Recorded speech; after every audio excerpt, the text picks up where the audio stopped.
रणवीर अल्लाहबादिया, जिन्हें beard biceps के नाम से जाना जाता है, एक फेमस यूट्यूबर हैं। उन्होंने अपना चैनल फिटनेस और लाइफस्टाइल पर फोकस करके शुरू किया।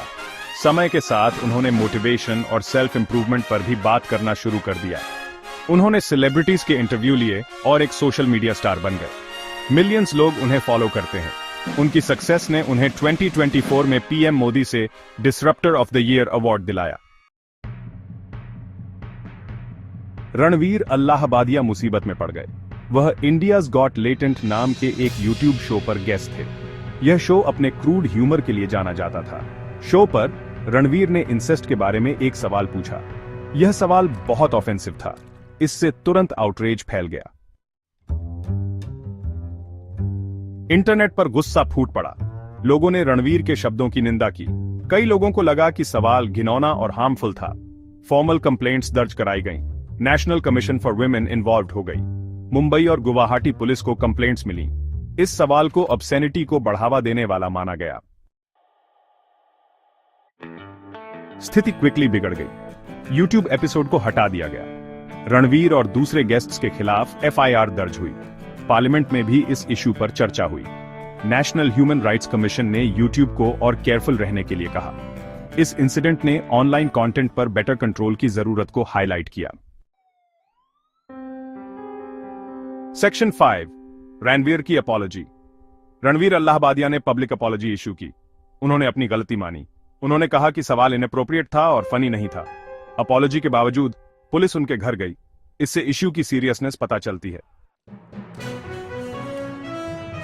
Section 6, diverse voices, divided opinions. Public figures ने स्ट्रांगली रिएक्ट किया। जर्नलिस्ट नीलेश मिश्रा और महाराष्ट्र चीफ मिनिस्टर ने रिमार्क्स की निंदा की। यूट्यूबर ध्रुव राठी ने शॉक वैल्यू कंटेंट की आलोचना की। उन्होंने सेंसरशिप के खिलाफ भी चेतावनी दी।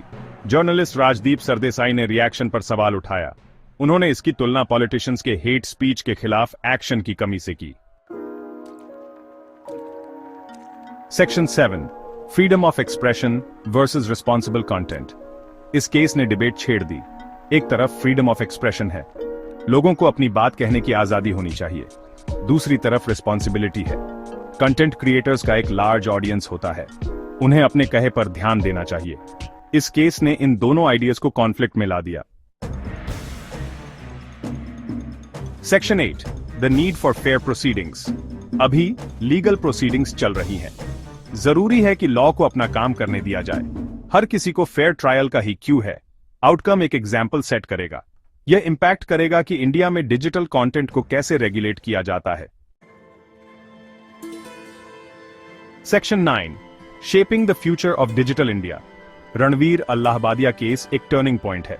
यह ऑनलाइन प्लेटफॉर्म्स की पावर और रिस्पॉन्सिबिलिटी दिखाता है। यह सेंसरशिप और फ्रीडम पर सवाल उठाता है। इंडिया अभी भी इन इश्यूज को समझ रहा है। यह केस इन्फ्लुएंस करेगा कि फ्यूचर में डिजिटल कंटेंट कैसे क्रिएट और कंज्यूम किया जाता है।